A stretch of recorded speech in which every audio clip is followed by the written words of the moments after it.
Mm. What up? What up? What up? It's your man Sean P coming in live. This is the Sean P Experience. How y'all doing out there today? I told you it's a different week this week. We got 3 shows in 3 days, which is crazy. Don't ask me how it happened, but nevertheless, we are here. I am very excited to have Dr. Mary Frances Phillips in the building. How you doing today? I'm good. I'm happy to be here. Man, I am so excited to discuss this book. I am such a Black Panther Party fan. I always tell people that my serious reading journey started with the Black Panther Party. Reading Huey Newton, and I'm in Louisiana. I'm from Louisiana, so I learned about Geronimo Pratt, reading Geronimo Pratt. I met him one time, by the way. Oh, And then that's one of my friends, one of my homegirls, she was like, Sean, I like what you're reading, but you ought to check out these women that was in the party. And that's how I started really digging into the sisters of the party, man. So I'm excited okay. about today's episode. I'm excited to be here. Yes, ma'am. Let me do your official introduction. We have Dr. Mary Frances Phillips is a historian, social activist, and associate professor of African American Studies at the University of Illinois, Urbana-Champaign. Her work focuses on race, gender, social movements, and the carceral state, with a deep emphasis on Black feminism and the Black Power era. She is the author of Black Panther Woman, The Political and Spiritual Life of Erika Huggins, groundbreaking new book that explores the life, activism, and legacy of one of the longest serving women in the Black Panther Party. Beyond the Academy, her voice appears in outlets such as Time Magazine and Huffington Post. When she's not writing or teaching, she is likely collecting dolls, black figurines, and rocking some incredible nail art. Now, I got a question. Yeah. First of all, before we get deep with the book, Mhm. the collecting of black dolls, black figurines, that reminded me of my great grandmother. Tell me about like the importance of that for you in your life. Oh man, wow. I think that practice for me is really a way to. It's something I love. First of all, it brings me so much joy. But it's so. I think it's a way for me and my mom to connect. My mom used to collect dolls. And I loved dolls as a little girl. Oh my goodness. I love dolls. I love Barbie dolls. I love baby dolls. My favorite was my Child doll. And so that's from the 90s. I'm a 90s baby. And I mean, there's a strong history when we look at dolls and the fight to get dolls that actually looked like black girls, right? And everything that is. And so there's a whole movement with that. And we've come a long way. But part of that is a connection with my mom. That's one thing that, as well as the nails. That's one thing that is part of our bond and our connection. But yeah. Yeah, I think about my great grandmother's house. You know how the old school house was. There are certain rooms you can't go in there, you can't play in there. And I'm a little kid, so of course the bed seemed so high. I don't know how high it actually was, but she had her little figurines on the bed lined up across in a row, and it's like I'll never forget that. You know. Yeah, yeah, that's awesome. No, I've been collecting dolls. So when I was little, I was playing with dolls, right? And then as I start getting older, it was more of collecting dolls. I mean, I was in college, an undergrad student in my dorm room and brought my dolls. You know what I'm saying? And so, I think keeping that play alive within us is important. Is really, really important. It's a form of pleasure. It's a form of joy, and we need all the black joy we can get right now. You know what I'm saying? I love it. I love it. My wonderful audience just talked about the Black Barbie documentary. I love that series Yes. on Netflix. I enjoyed that. I Yeah, enjoyed yeah, that. That's yeah. powerful. It was That's powerful. amazing. It was good. Now, next, the incredible nail art. Are you currently rocking some incredible I nails? am. Or I am. Let's see. I think I have to take off. I might have to take off the. So I'm gonna have to take it off for you to see my okay, nail. no, you good. You good. You Okay, know. okay. I dig it. I dig it. I dig it. Now, on the self care tip, is that Yeah. something you've always done, or it's kind of more of a recent part of your life, or how that go? Well, I've been doing nail art for a really long time. I mean, I think when I got when I got old enough to be able to afford it. I would say I started with the nail art when I was getting my master's degree at Ohio State University. That's when I started the nail art. So that was probably around 2002 when I started, and I've been wearing nails since then. I'm very particular with who I go to because my nail art is serious.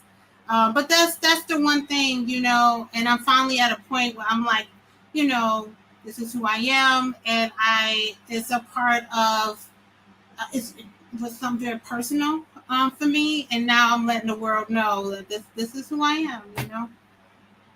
To a point that focus on joy and self care. I was telling somebody recently about in the men's world, like we don't have as many spaces besides going to the barbershop, and even that's different now. But like I saw this Instagram posting a guy went to the salon with his wife.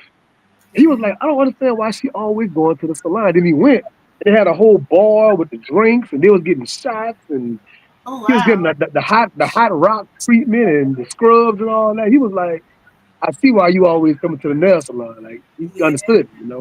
Yeah, yeah. No, it's important that self care. We gotta have something, and we're gonna get into the book, but the book really gets to that and the importance of really tending to your inner self and healing, and you know, living in America.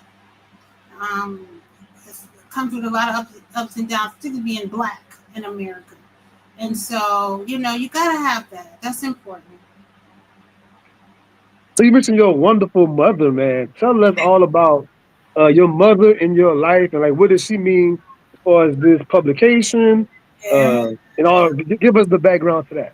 Oh my goodness. My mom has been, I am so grateful and so lucky to have the mother that I have.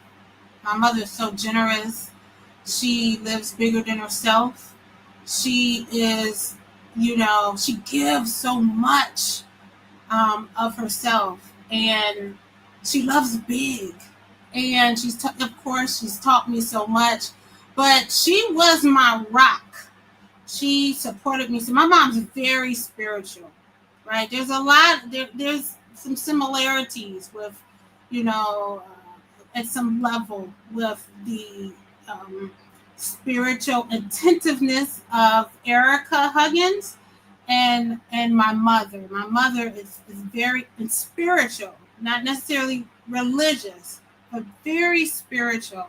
And so, I mean, even just talking through passages, right, was really helpful. Talking with someone that's my mother, who understands me, understands the writing, understands the project, and has that spiritual attentiveness as well. And so that was really useful and helpful, for me as I was writing the book, as well as being a support, someone I went to just get stuff out, to talk through, so much, so much.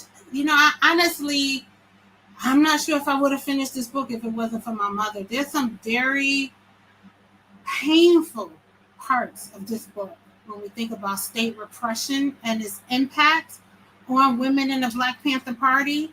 That was hard to write, right? This book was, when we, at least for me, when I write books, you can see you. I mean, I invested 10 years in my project, and it's so much of me in the work as well, right? And so it was challenging to write that book, because of the period of time that you're writing about. My um, living subject is still with us. I mean, she's living. So, we had a relationship, and you know, my mom was critical in helping me at every level of getting this book done. This show is always about authors and the future writers that's watching the show. And I love going into the back scenes details of it. Like, tell us about like writing could be a very lonely thing sometimes. Writing could be a lonely sport. You feel like, man, I'm at 2 in the morning writing or editing or whatever the process, but you're most times by yourself doing this thing. So I mean, speak about that. Well, what was helpful for me was writing in community. And I talk about that in the acknowledgments, just giving thanks and giving gratitude. I'm not, of course, you write in isolation. That's built into how we do our work. So for me, building community is foundational, and for me, it's part of a feminist practice that I, employ in writing my work. You need that support, and so I have had many different kinds of writing groups over the phase. Sometimes, it's with one other person, sometimes it's with multiple people. And so writing a community has been, on Zoom as well as in person, as well as having writing accountability type programs that I've been a part of as well. That's been helpful, having writing buddies. Um, you know, and so for me that's important, as well as the book continued. I went through a book manuscript workshop, so that is getting feedback from senior scholars who are familiar with the topic, doing the work, and understand the projects and that I'm doing and what it means, that offer feedback to help strengthen the work. Even more so. So that's part of my practice. I think that's really important. Thank you very, very much for that tip. So take us back to the very beginning. Like, give me the beginning spark. Like, you know what? I want to deep dive on Erika Huggins. Where did that even come from? Oh my goodness. So my interest in the Panthers. Let me start with the Panthers. My interest in the Panthers goes back to my undergraduate days at Michigan State University. I was taking my African American history courses, and we would get to the topic of the Black Panthers, and I was blown away. I mean, their 10-point platform and program, their style, their boldness, their charisma, their, studious nature, the alliances that they built. I was just, that's to this day, right? And given and I studied the Panthers, so I know so much more about the Panthers than I did then. But when we look at their best moments, when we look at moments where they, many of the Panthers wasn't their best self, it's still something about that boldness, of the Panthers that just really stuck with me. And so when I decided to pursue a PhD, I was taking my classes. I started writing about the Panthers. Now it shifted in different directions, but it ended up landing on women in the Panthers. And I was presenting my research work at a conference as a grad student, and one of the panelists on a panel was Angela LeBlanc Ernest, a scholar, also does work on the Black Panther Party. And she served as kind of a mentor for me back then. And she said, "Hey, there's someone you need to talk to."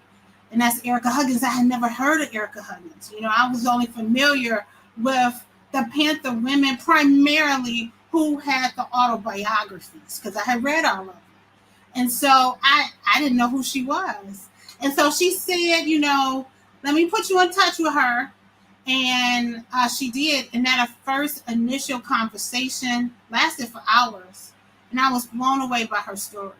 Now, the book goes in a very different direction than what I wrote about when I was in grad school writing my dissertation or what have you. And so, it's all new original research. Is a whole different part of her life that I didn't really touch on in my earlier work. So I took, all that information and all that study I did on her and other women on the party, and just went deeper and really looked at the gaps in the Black Panther Party, which was the spiritual gaps, what does the spiritual life of the party look like? How did that evolve? And you know, it kind of came from there. So yeah, and getting into the Panthers wasn't a shock because I was a student activist. You know what I'm saying? I come from, a strong Afrocentric family background, very rooted in Black history and culture.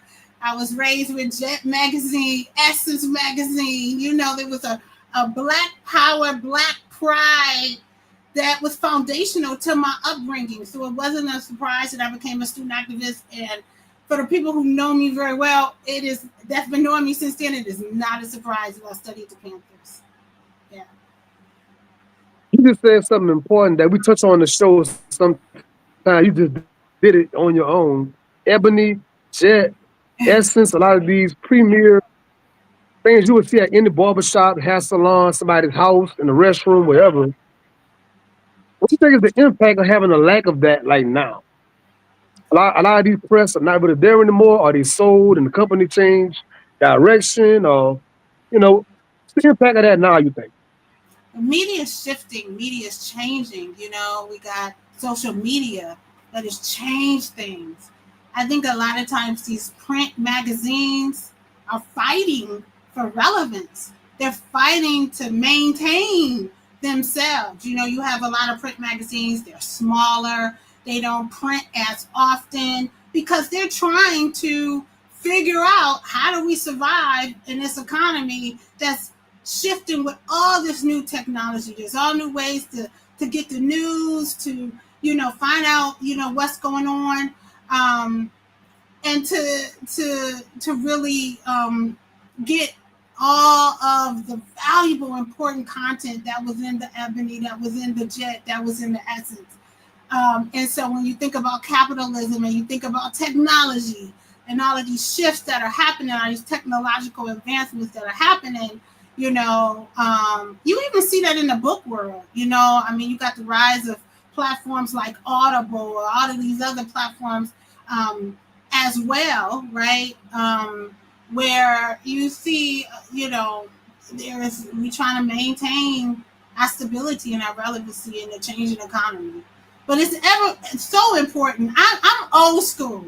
I'm the kind of person where I value going to the library. I value going to the E185 section of the library, taking a book off the shelf, blowing off the dust, opening the pages. I still prefer to read a hard copy versus reading online.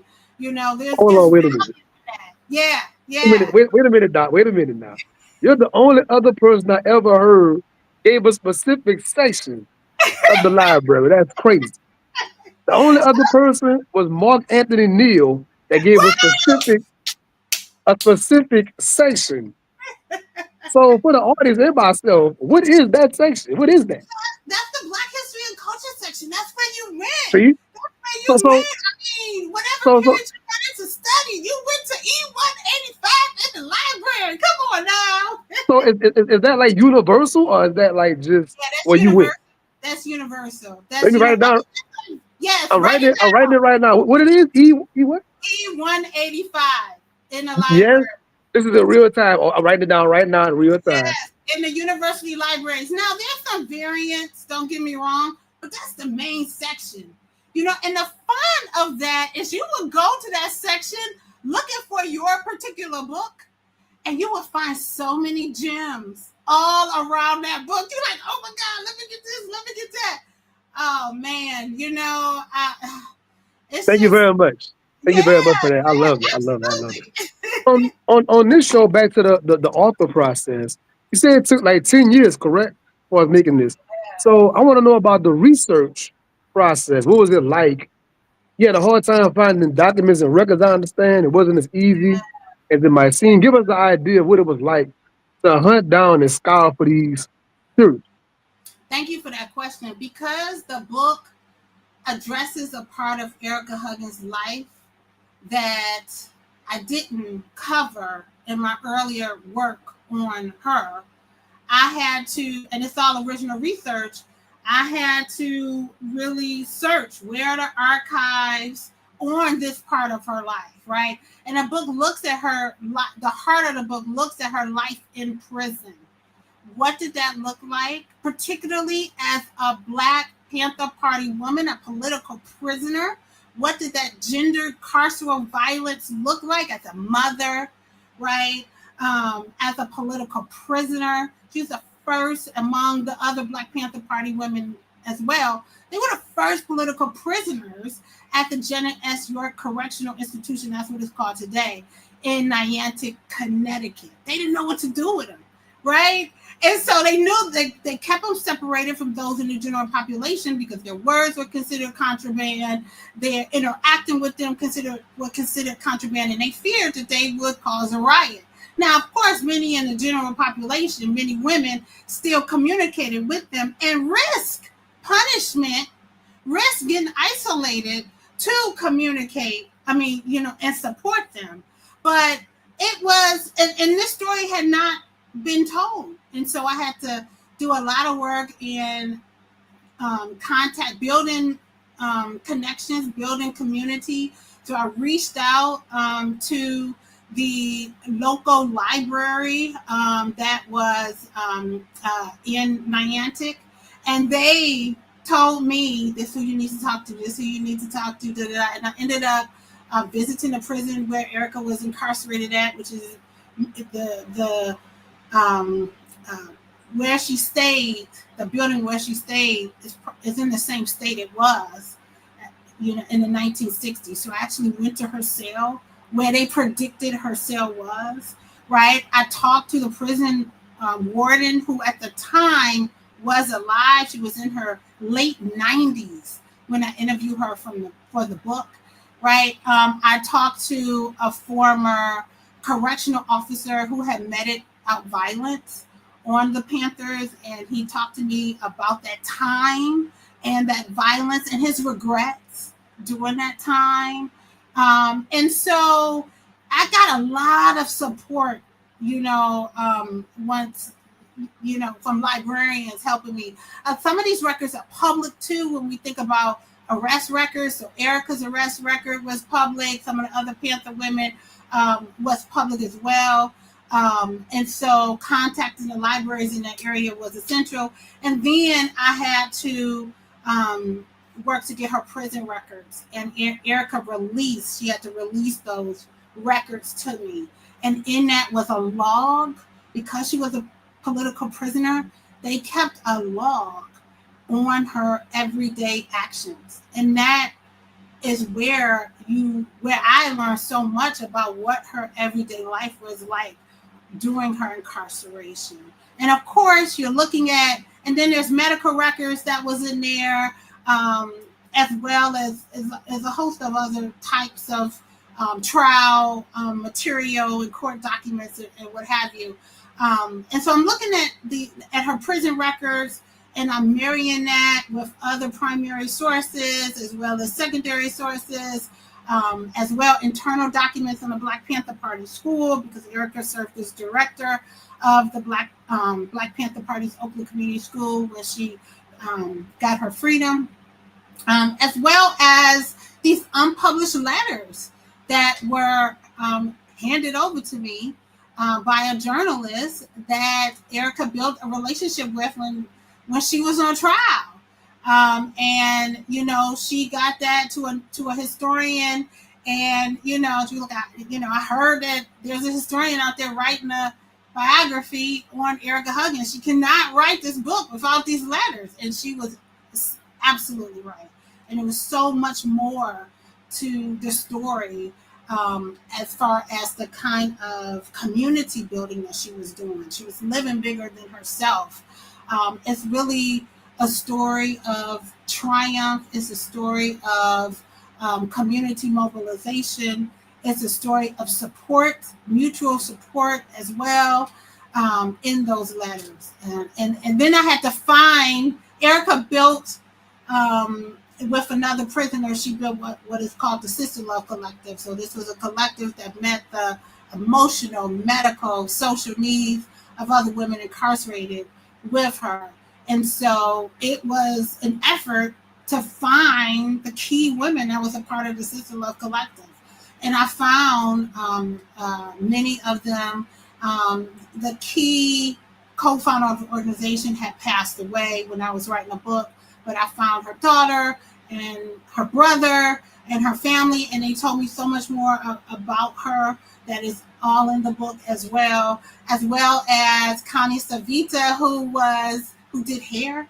Doing hair was essential, foundational to the organization that Erika and Millie Rivera built when they was incarcerated. And I talked to Connie, and she told me so much. And so oral history is critically important, but you're doing that in conversation with all of these kind of all this archival work and secondary work as well. Now we always know that everything can't make it into the book because the book will be 700 pages, right? So Right. tell me about something that's not in the book that looking back on you like, man, I wish I could have got this one thing in there. What would that be? Mm. You know,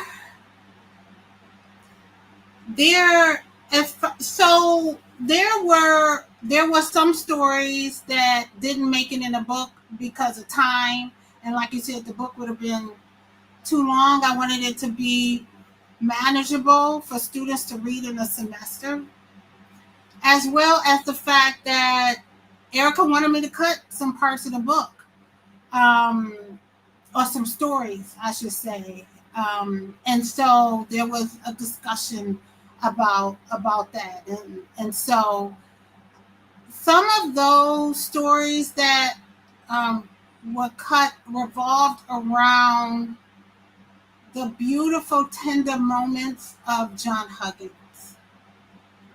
Some of that is in the book, and then there's other parts that were taken out of the book.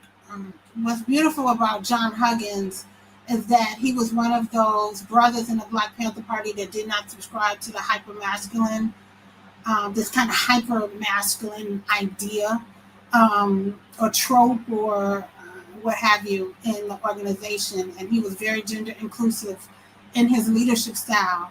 And he was highly respected.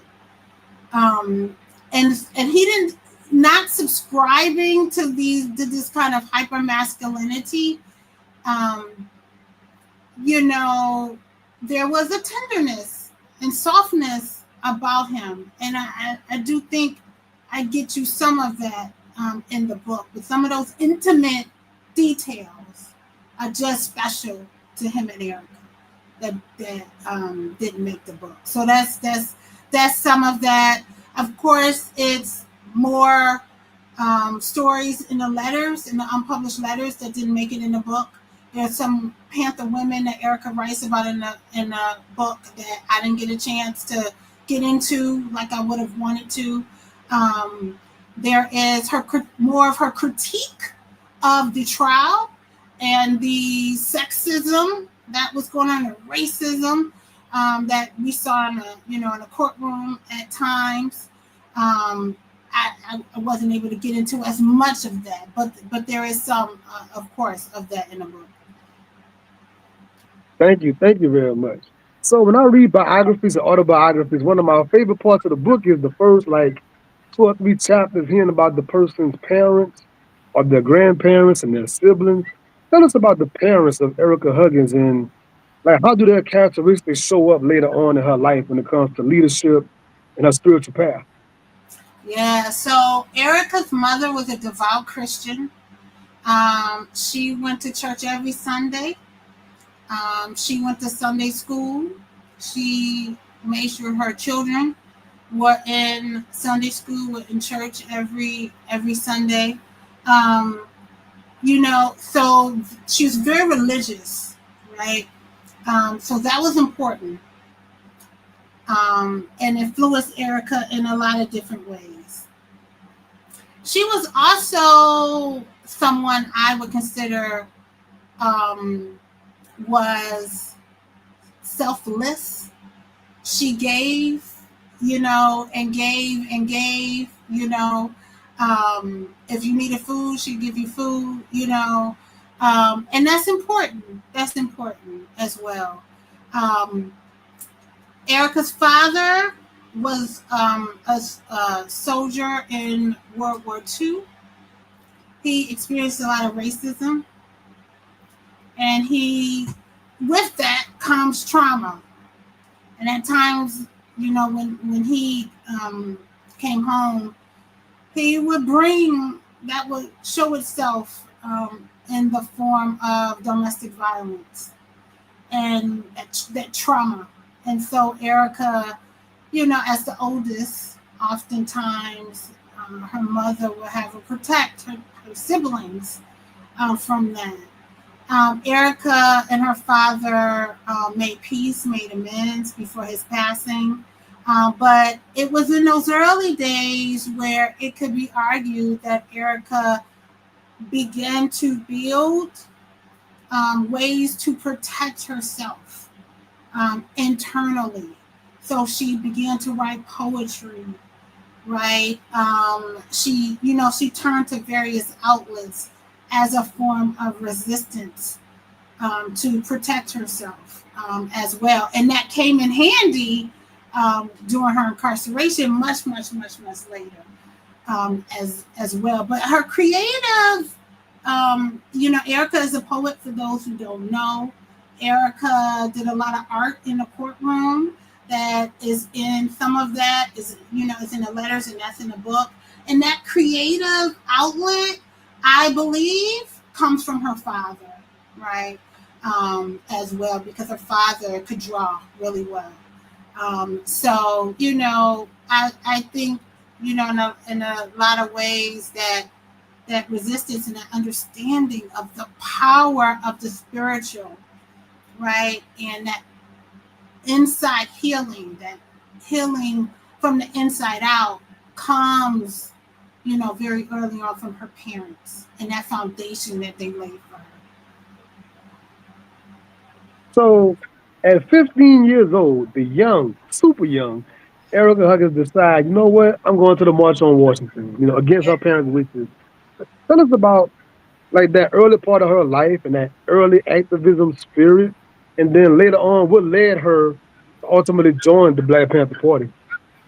So Erika was she was always political, always conscious, right? Always raising her conscience, always asking questions from a young girl, right? I opened a book with her, looking in the mirror and really, asking, looking deep into her eyes and really questioning and saying something's there, something is deep inside me that I see, what is that?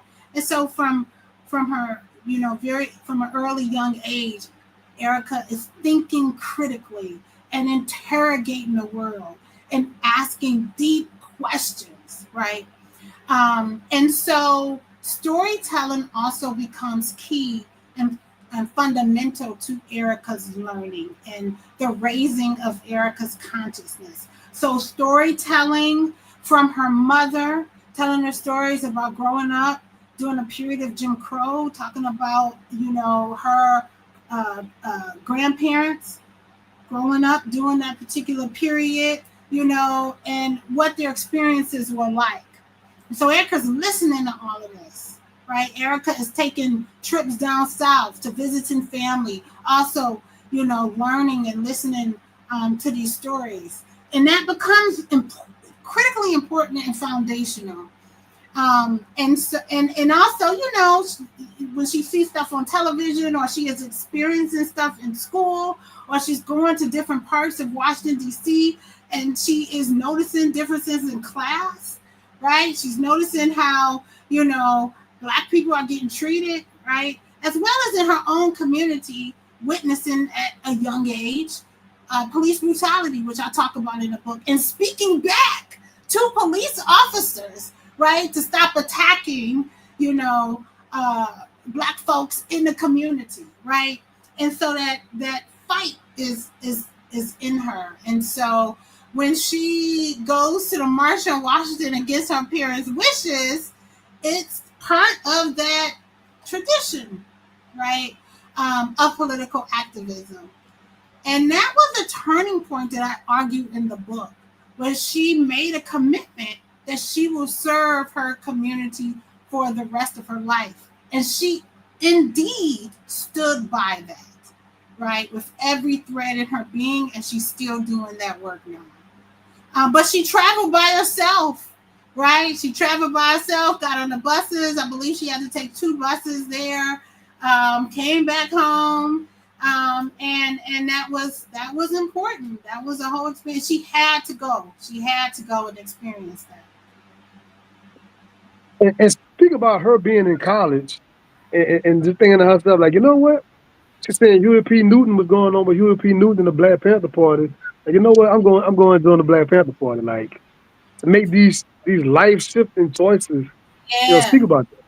yeah, yeah. So Erika was already continuing on that journey of coming into self, learning about herself, raising her consciousness. Um, she, at the time when she was at Lincoln University, um, uh, Stokely Carmichael, um, Charles V. Hamilton was writing, Kwame Ture, Charles V. Hamilton was writing the book Black Power. And they would have listening sessions, and Erika would attend those listening sessions, right? As well as Erika was a student activist as well. She's part of the Black Student Union. She is organizing, right? She's putting on programs. She's serving her community as a student activist. In doing that work, she began to experience sexism because the brothers in the group are not prepared for women to join the organization. And I'll talk a lot about that and what that looks like for Erika, and then feeling like she wasn't Black enough, and how that plays out. But she remained steadfast with her activism. And she came across a Ramparts magazine with Huey P. Newton in it, strapped to a hospital gurney, and it was talking about the trial and the case that he was going through at the time. And the story was so riveting. The image itself was so riveting. She could see injustice, being played out. And she had to be a part of making sure social change was made. And so she left college with John Huggins and drove to California, right? And found the Panthers, um, their headquarters where they were located. Took her a couple of days to find them and join the organization. And they put her straight to work, right? Some of the early tasks she was doing, answering phones, keeping watch of the party office for police violence that was happening as well. Selling Panther newspapers, right? Attending rallies. They she was doing it all very very early as soon as she joined the organization. I want to talk about a not so widely known part about the Black Panther Party when it comes to like the mistreatment of the women in the party. Like, you're going up against all of this oppression and everything else, but like on the inside of the party itself, it was so many things happening. Speak about that part. Well, so I want to. Um, it's complex, and I want to make it complex, right? So when we look at gender politics, it depends on. This is a nuance. We have to make this a nuanced conversation. So it depends on what year we were talking about, right? And the context, right? What chapter, what region are we talking about? The gender makeup of that particular chapter, as well, is important to the conversation. And you have so much range in that, right? You had, women that was not taking it, right? Then you had other women who were more conservative in their gender politics. So there is a range. As the women's liberation movement was in full bloom, you started seeing coalition building with Black feminists that was happening. You start seeing, you know, interviews in the Black Panther newspaper with the Panthers, you know, having a conversation with Black feminists as well. But very early in party history, right, women were in talking and writing and covering stories and talking about theory and politics in the Black Panther Party newspaper. You know, at one time, if we look at as early as 1969, women were the majority of the organization. Many people don't know that because much of the images that we see Black men in uniform with black berets, you know, what have you. But, you know, I think it has a lot to do with sexism. When I teach a course on women in the Black Panther Party, and there's so few women that many know that were in the Black Panther Party. But you mentioned the brothers, the list is much longer that people know. So you got the sexism of the media, but women made up the majority of the organization. Like I said, as early as 1969, and so that's important. That's important to know. I wanted to hit this question. I don't want to miss this question. I wanted to ask you about when you first met Sister Erika Huggins and your first interactions. Like, what was the process to gain her trust? What was that like? Because I was thinking of Zora Neale Hurston with the Barracoon book, and Mm-hmm. her saying about how difficult it was to get Barracoon to trust her and open up and everything like that. And what was that like for Erika? Well, so that first conversation, oh man, so many memories when I think about that first conversation that I had with Erika. But it was a lot of listening. It was a lot of her, you know, really breaking down the forerunners. When we think about, you know, the Panthers don't come out of a vacuum. There's a whole history before the Panthers, right? That really led to the growth and evolution of the Panthers. So breaking all of that down, not assuming that, even though you know, I was getting a PhD, right? And so, um, you know, I was attaining, you know, all of that, but it was important to hear from her perspective and from her voice and her words. Um, you know, how what that evolution and that history and that origin and those early beginnings look like, as well as her views on the academy, um, as well as her experiences. You know, how she joined the party, why she joined the party, what was it like taking leadership of the Black Panther Party's Oakland Community School, what was the agenda of the Black Panther Party, what was her experience across ranks in the organization, and her thoughts on the how the Panthers were represented, right, as a living person. And you know that you know, one question I remember she asked me in that first conversation is, I want you to understand what it feels like to be written about when you were alive, and I've never forgot it. And it's something that I've unpacked and I talk about in the book, I talk about in earlier articles, but I really wanted to get to the essence and the heart of her question, and a kind of empathy and compassionate understanding that I bring to my work. And so that, you know, and I think over time, you know, I was talking to Erika over 10 years. And so, and let me explain for me in this project why that's important. There's a lot of archival gaps.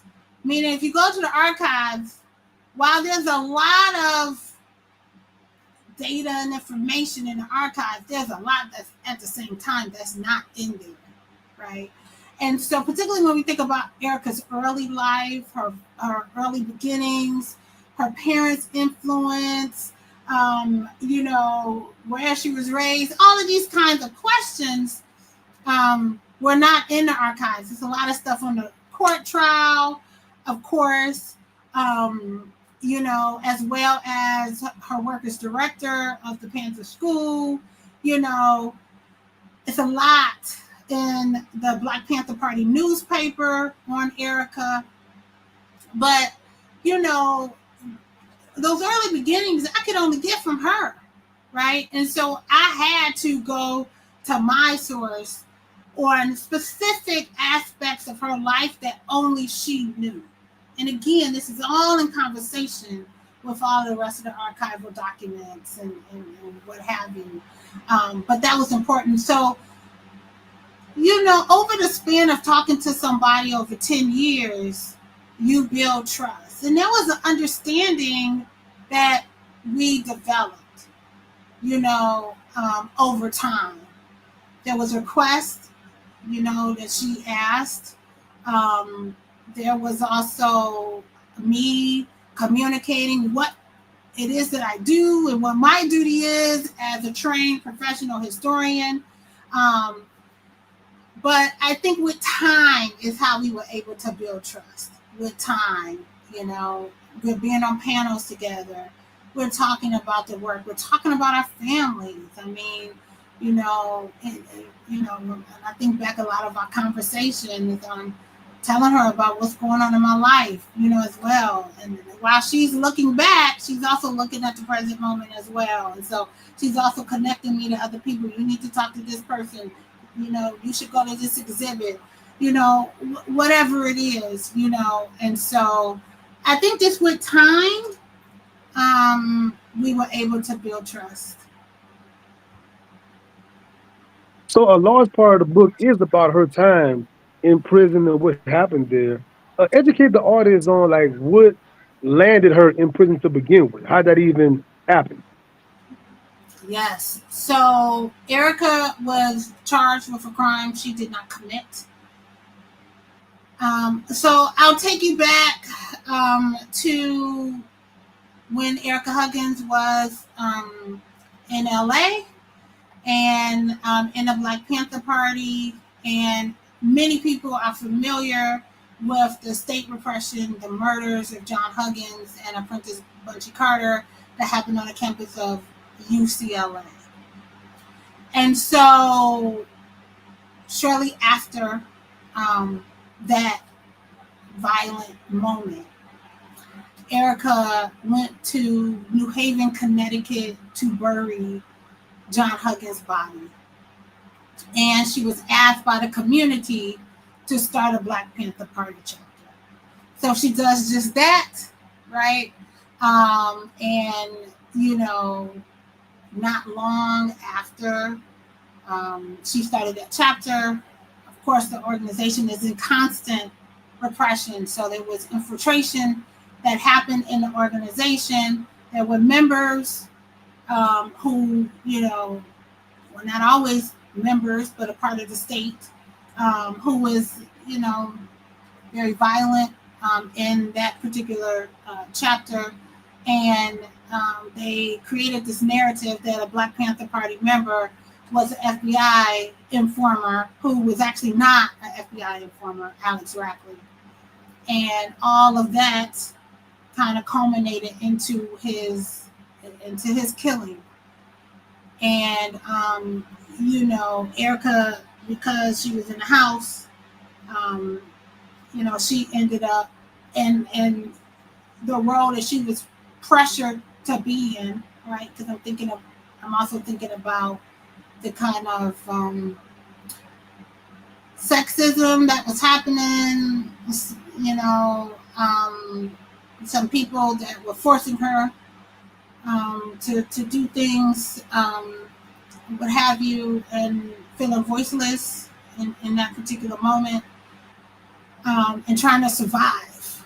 And so, in effect, without going into too much detail, because the heart of the book looks at how she survives incarceration. And that story has been recorded. Yahuwah Williams talks a lot about what happened in New Haven during that particular time. But she ends up getting charged of murder, conspiracy, um, and kidnapping. Uh, as well as the other Panther women that was in the house. And so that's how she ends up in prison for 2 years. And then you have the trial. She has these incredible lawyers, an incredible legal team. She ends up being on trial with Bobby Seale, and it was a mistrial 2 years later. But that trial made history because it had the longest jury selection process in the history of Connecticut at that time. And this is because her lawyer was very invested in really trying to get a jury panel that was representative of what is supposed to be of your peers, right? So she wanted a kind of gender balance, and that took a lot of work because of the high profile nature of the case at the time. Now, you speak about the horrible conditions that these ladies endured, being political prisoners in prison, and then, of course, what the ladies still endure in prison to this day, how the prison system is.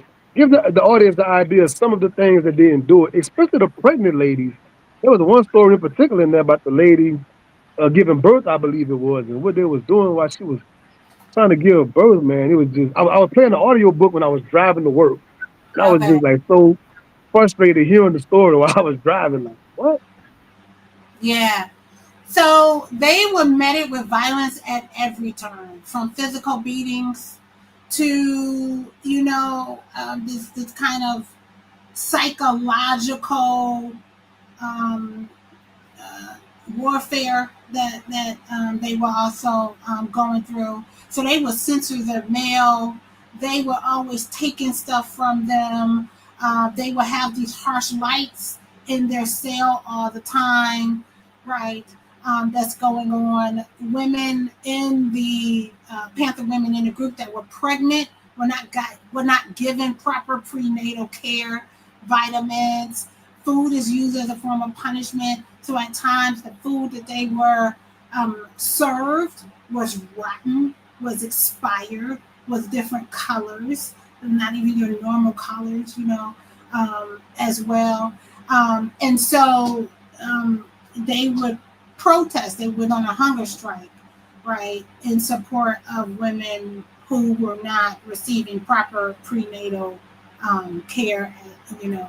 Um, and so it was, when I looked and studied the prison law, they were creating a narrative of Erika as an agitator, and at times they would say that she did stuff that she didn't do. She wasn't even at the prison. She might have been, at times she was on trial in the courtroom or what have you. And so um, the violence that they experienced when we think about the strip search, they would keep them in medical isolation longer than they should have been in medical isolation. And so it's just ongoing, ongoing violence that they experience during their incarceration. So who you're talking about is Frances Carter that I write about. Frances Carter was one of the Panther women incarcerated with Ericka, a member of the New Haven Black Panther Party chapter. And she was pregnant when she got arrested. And, when she went into labor, so prior to that, she wasn't given proper prenatal care. When she ended up going into labor, it was horrendous. She never received the proper health care that she was supposed to receive, and her labor experience was violent and full of trauma. And even afterwards, when they put her in medical isolation and they didn't properly tend to her wounds, that so her body is, the wounds that she had is getting gangrene, and now keep in mind she's fighting. She's telling them, I need proper health care. I need to support. Panther women are supporting her, and so the violence is at its highest. It's extreme. I mean, we're talking about prison in very conservative Connecticut. The kind of resistance that they did is notable, right? And I'm talking about developing this kind of support system for one another. One of the other Panther women had arthritis, Peggy, and the coldness of the floor of the ground, the cement ground, would worsen her arthritis. And so at times she couldn't move, right? And so the other Panther women, because they were placed in a separate ward, they would come and they would have to carry her, right? They would the Panther women that were not pregnant would give the women that were pregnant the better parts of the food, that the parts that were edible. And so they had a system of taking care of one another because they had to survive. And then when Erika's also turning to yoga, she's turning to meditation because she knew that she needed to do this kind of healing work. And so John Huggins' mother would bring her daughter, her baby girl, Mai, to see her once a week on a Saturday. And to be fully present with her daughter, she didn't want to be broken. She didn't want her daughter to experience her sad, wilted, depressed.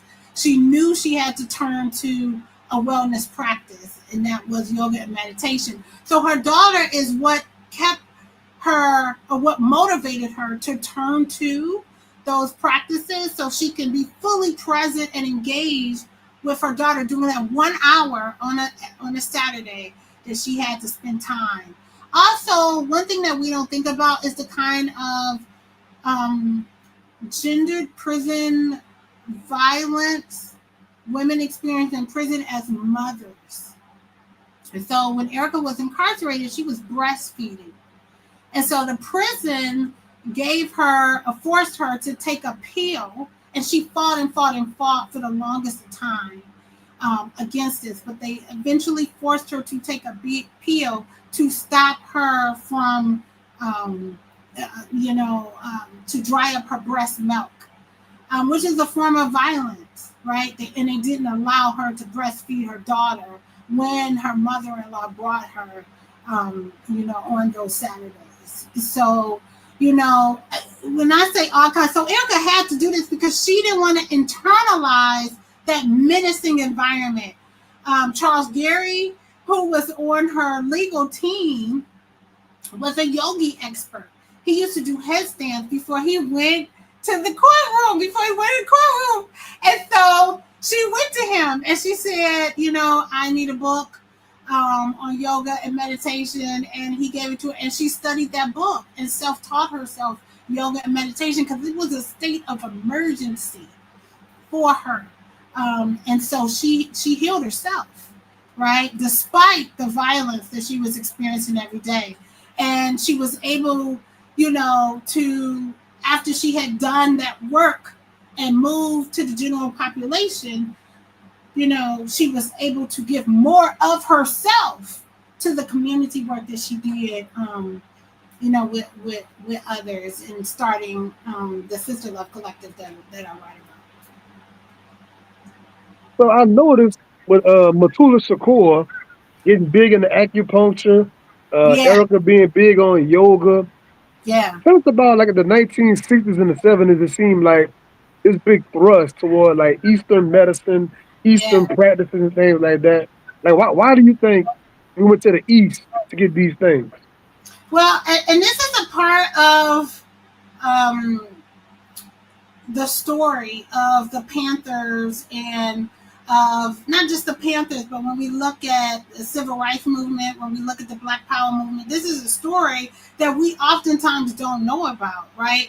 And there's these pockets of political activists turning towards Eastern medicine practices as a form of healing, right? As a form of a kind of spiritual practice, if you will.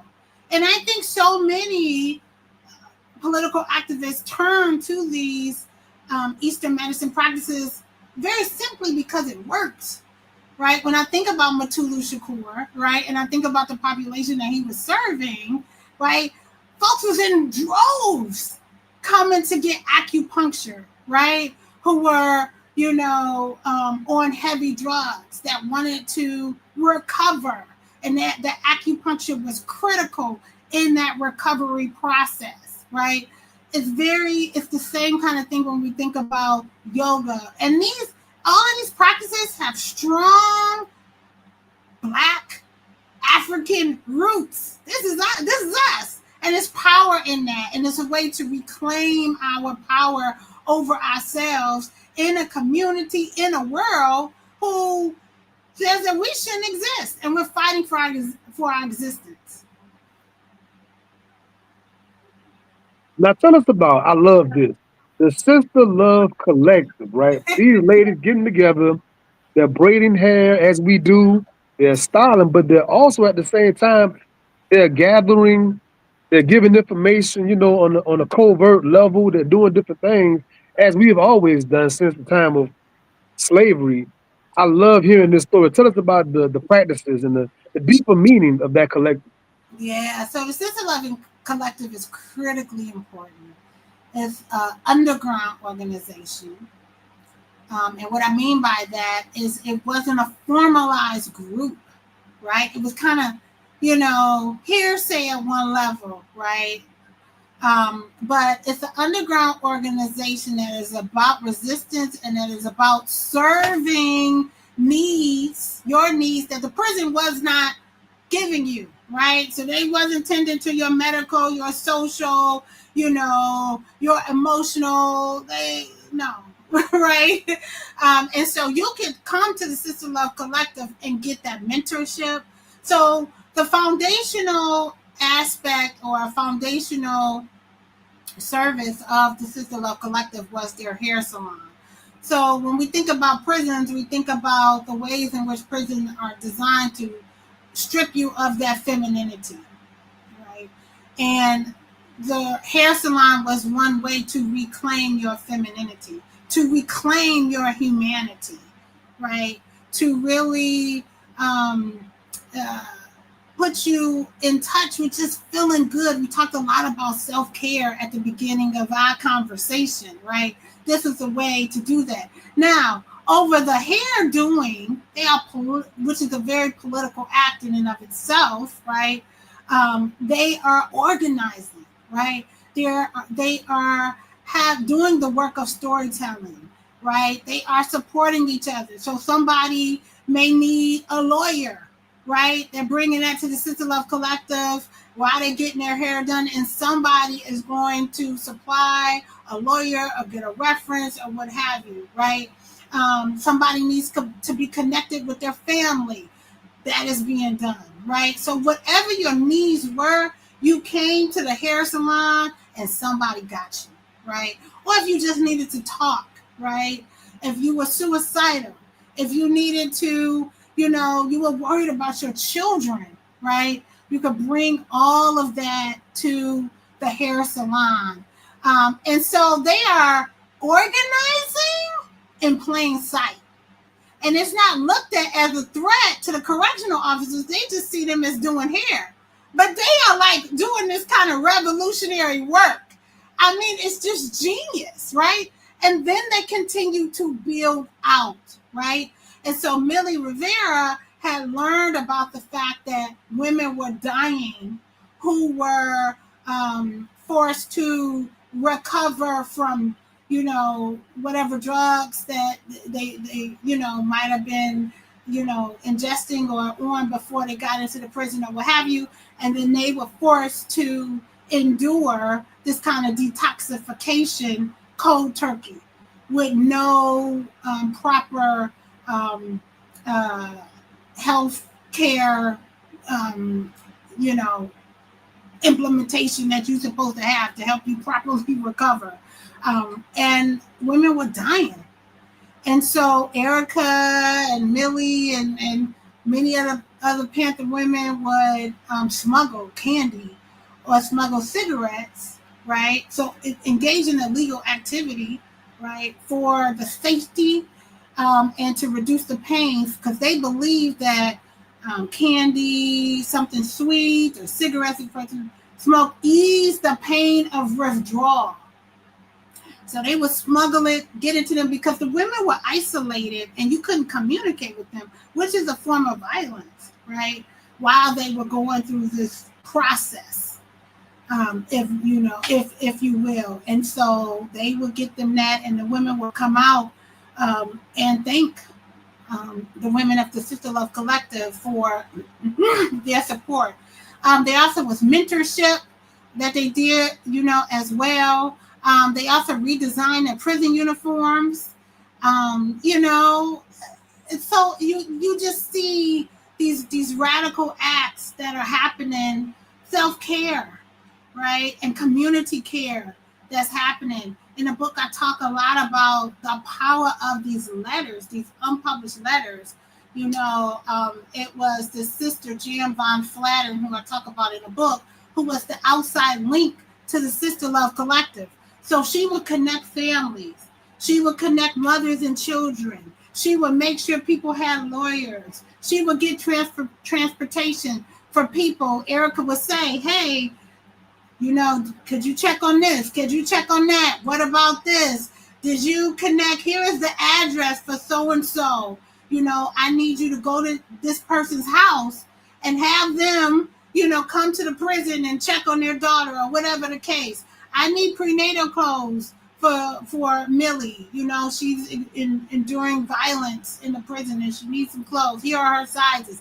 I mean, you just see all of this care in these letters, right? And so it was happening internally within the prison, right, as well as having a connection which you had to have to the outside to get what we need, because we're gonna get what we need to get, right? To take care of each other, and in so many ways, you know, when you really look at the work of the Sister Love Collective, that was part of the philosophy. We got to take care of each other by any means necessary, you know. So yeah.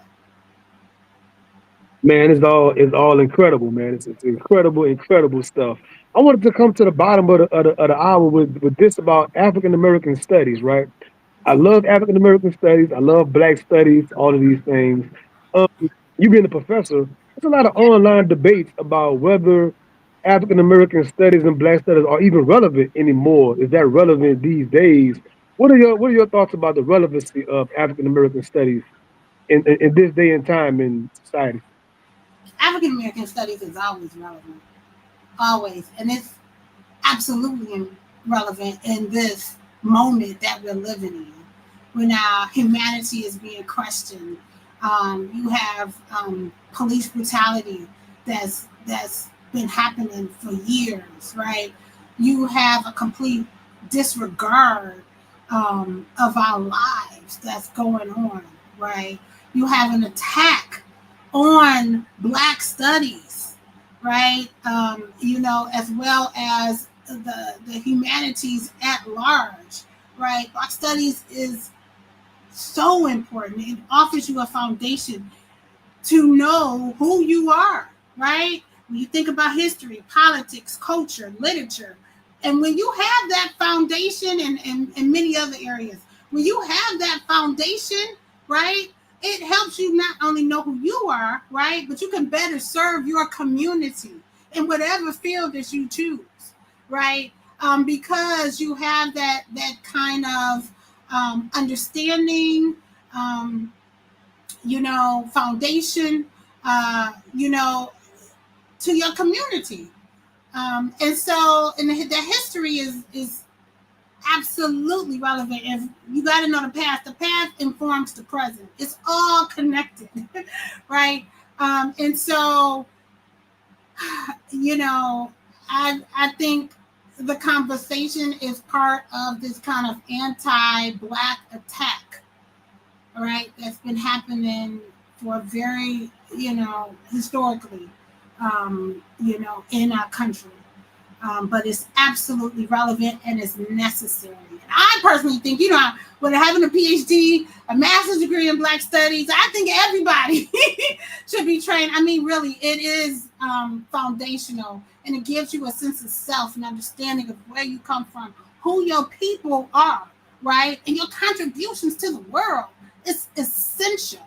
It's essential. You could better serve your community. You have this kind of cultural understanding, this empathy, right? You understand the nuances, you understand the particularities, right? You could do your work in whatever field you are with more meaning, having a foundation in Black studies.